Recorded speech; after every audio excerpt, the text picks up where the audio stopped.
التطبيق ده بيعمل ايه؟ تطبيق شامل لتنزيل الفيديوهات. لو انت من النوع اللي بتتفرج على فيديوهات على منصات كتيرة، تيك توك، فيسبوك، يوتيوب، اي حاجة زي كده، وبيعجبك فيديوهات وتبقى عايز تحملها، التطبيق ده بيحمل لك من اي حتة. تقدر تحمل من اي منصة عن طريق التطبيق ده.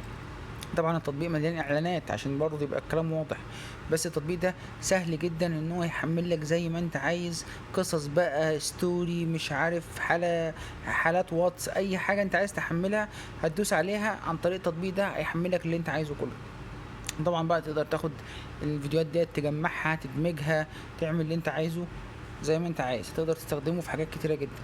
طبعا التطبيق دوت بيبقى محارب من اليوتيوب عشان ايه؟ بي بيحمل حاجات، والمفروض ان اليوتيوب بياخد اعلانات على كل مرة انت بتفتح الفيديو وتقفله، وتفتح الفيديو وتقفله، فكلها اعلانات. عشان كده بيتحارب من اليوتيوب. بس التطبيق ده محمله 10 مليون مستخدم، وترتيبه رقم 8 في فئة التطبيقات المجانية، وتقييماته كويسة جدا جدا جدا. لو ما كنتش اعرف التطبيق وعرفته من خلال شير ولايك وسبسكرايب عشان اقول لك التطبيق ده بيعمل ايه.